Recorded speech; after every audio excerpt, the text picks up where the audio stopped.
Back in 2021, I had interviewed Kevin from the UK, and he shared an amazing tinnitus success story. Now we're circling back an additional 8 months later to see how is Kevin doing today. Kevin, welcome. First, give us an introduction of who you are and give us a summary for those who haven't watched the last video, which is titled Tinnitus Recovery Case Study and Why I Waited 6 months to Share It. Yeah, absolutely. So thank you for inviting me, Dr. Ben. This video is follow-up to my first one. My first one very much was 6 months in. When I first got to see Uncle Ben, very much I was not in a good place at all. I was very anxious. I wasn't going out. I was losing quite a lot of weight, and I had really quite severe tinnitus. Maybe not in volume terms, but certainly in terms of how I could live and what I could do. And I was at the end of my tether. So I reached out to Dr. Ben. I'd seen his YouTube videos, and he was amazing because what he did fundamentally was explain the process of how to live with tinnitus and how to recover. And he did it in such a way that you had a time frame and a schedule and something to aim for. And oddly enough, what he didn't do is he never said,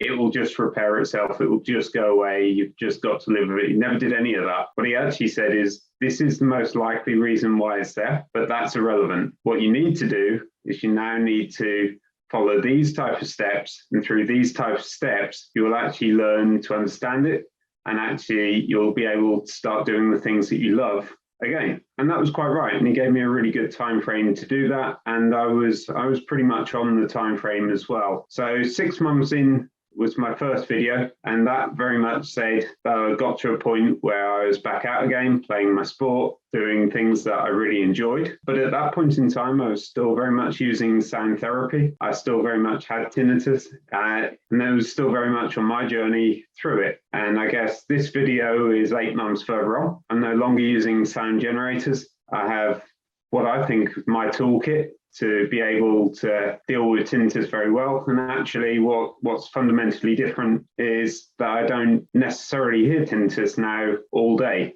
I still hear it when I go to bed, but during the day, I don't really hear it. And that's all about how your brain kind of understands that there's far more important sounds out there, which is you living your life. Talk to us about the timeline here. If you could break it down into sections and maybe give names to the different sections, what is the overall timeline for what you've experienced from when it started to where you are today, Kevin? Yeah, so it started the day before my birthday, and that was in February. So we are 1 year and 4 months down the line. And I'm sure you look back and see different periods. What we know is that habituation is a slow, gradual process. Tell us where you are today. How much of your average day do you think about tinnitus? Are you habituated? Could you see it getting any better than where it's currently at? And then bring us back to just that overall timeline of how much time it took to go through the different periods. When did you really get over the hump? And when did it become crisis mode? When did it become more maintenance? Just walk us through that, please. Yeah, I mean, in terms of how much do I think about tinnitus now, I really don't. I mean, as I said, I hear it when I go to bed, but it doesn't bother me. I hear it when I wake up, and it has slightly interrupted the long lie-ins. That's probably one of the things that I do miss. Will it get better? Don't know. Maybe not. Am I bothered by it? No, I'm not. So could I do more myself to help it along the way? Yeah, I probably could. I could certainly eat better. I could certainly meditate better. I think that I could probably get it down a notch or two, but I'm living my life and I don't think about it during the day at all, other than, firstly when you get up and then it goes. We're happy to hear that. And one of our main messages is hope. The main message of this video is to give hope to individuals who may be where you were the first few months, right? We do free consultations at Treble Health. And one of the questions that comes up often after someone explains their whole history, we tell them there's treatments and therapies, and they ask point blank, can I get better with this? Can this condition actually get better? And Kevin, that was essentially a question that you had too. It's a question that happens in the comments of our YouTube videos as well. Like, can this actually improve? What are your thoughts on that?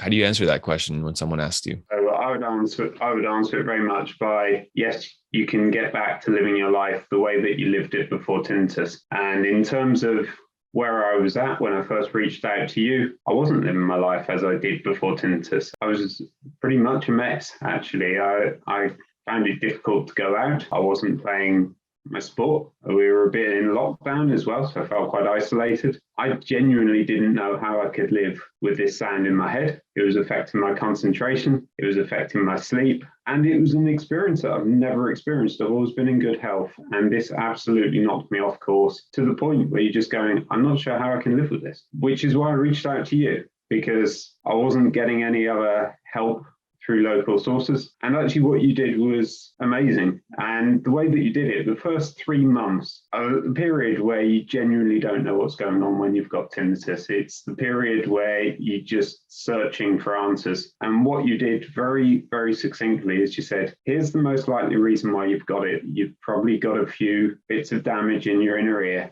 Even though my sound profile and my sound test was relatively normal, and your brain's misinterpreting the signals. However, because your brain is misinterpreting the signals, you can train your brain to effectively treat them as background noises, not important. And what you said to me was, actually, we can get sound generators on and sound therapy, and you can use sound so that you're not constantly thinking about your tinnitus. And you use sound to effectively just soften the blow, so that you can just try and get to a point where you can operate a bit more normally day by day. What you also taught me was it's very much a case of when you can't think of anything else other than tinnitus, you're making it worse, because that's all you think about, and it's a cascading effect of thinking and thinking and thinking. So you need to try and get out of that. And actually, some of the ways that you can do it is through meditating, which didn't come naturally, and I didn't do particularly well. But what I did manage to do is find other activities that I could do well and would still take my mind off tinnitus. And it's a similar type of principle. So you talked me through that side. I know that we had conversations about diet as well. I know that certainly some foods absolutely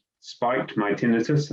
Certainly fatty foods, salty foods spiked it as well. So I was careful on my diet. And you were very much like a friend and a companion, certainly for the first 3 months where I was at my worst. And you were spot on. So at the end of the 3 months, I was actually going, okay, with the sound therapy, I can now do a bit more and I'm a bit better. And I could then start kind of going out a little bit more. And actually, once you've done that, you're on the road to recovery.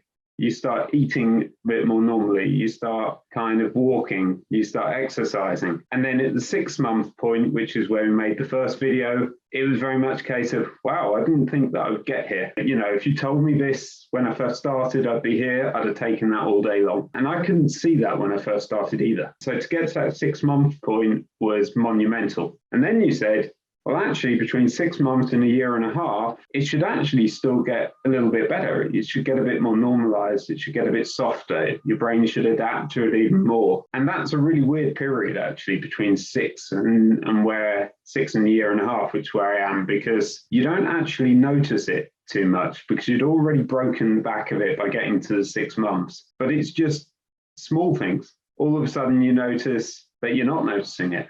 All of a sudden, you'd forget your sound generators and go, actually, I don't need it. I'm still not thinking about it. And then even it was only about a month, 2 months ago that I didn't have a sound generator when I went away for the weekend, and I kind of didn't put anything on my phone and I just fell asleep. And then all of a sudden, I didn't need that to go to sleep. So it's just such a gradual evolution. Small things like I played a sports match and the opposing team basically cooked the meal afterwards and it had normal sausages in it, which I'd been avoiding a good part of a year and a bit, and they had no effect on me. And it's small things like that where you're just a gradual evolution. You just find you do more and more.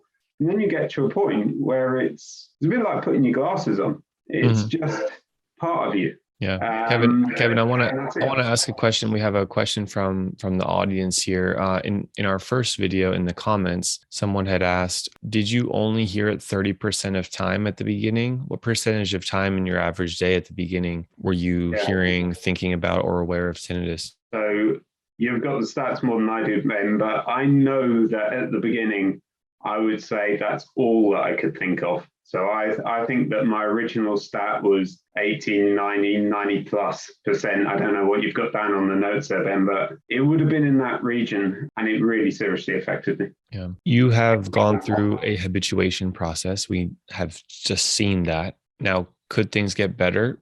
They could. Do they need to get better for you to live your life? You said no. No, no, they don't.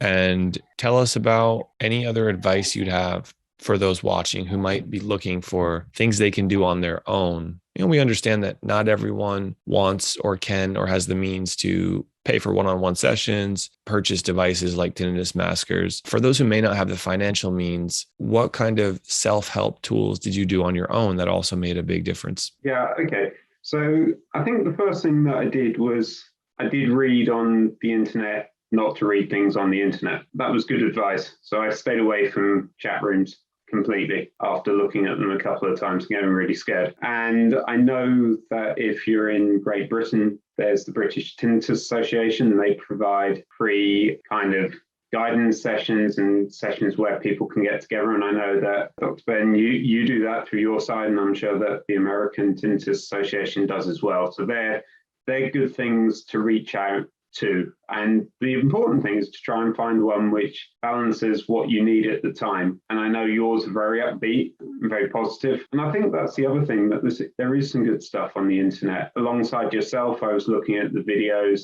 of Julian Cowan Hill. He's very much about mind and body. So that's more about what you eat and more about meditation. And he preaches cranial safe therapy.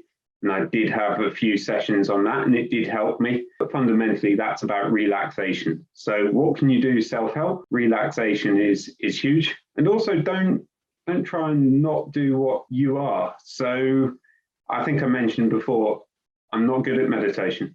So everyone telling me to go and do meditation was actually winding me up. Actually, if you're good at doing painting by numbers or a bit of art, or if you're good at just reading a book or anything that just takes you away from kind of computers and telescreens and blue light, things that can just take you away to chill out a bit and just relax, that's really good. I mentioned food. Food had a huge impact on me. Salty, sugary foods really did spike it noticeably. And there's quite a lot there which you can find on the internet about eating and basically anti-inflammatory diets. That did help me, and I was conscious about it.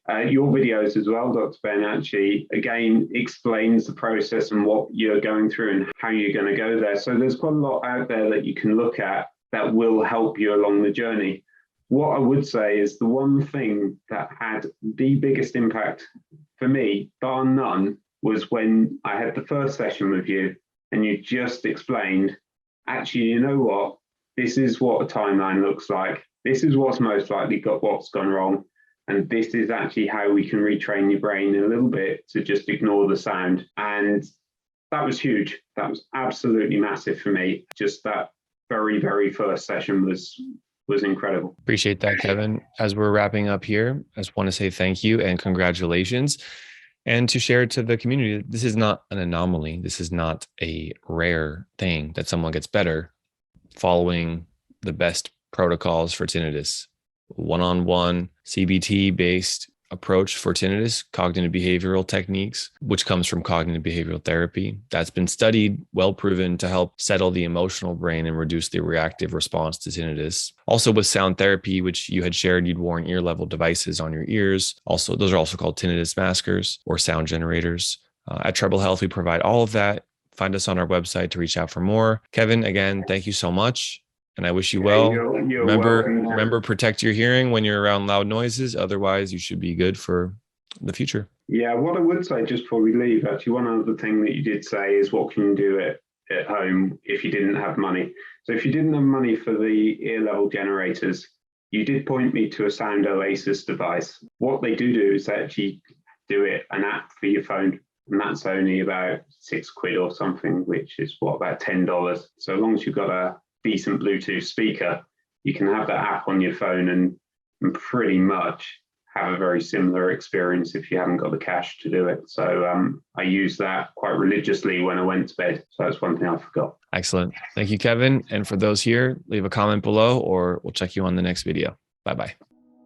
Thank you for watching today's video with Treble Health. Check out our next video by clicking the button on this screen or another recommended video.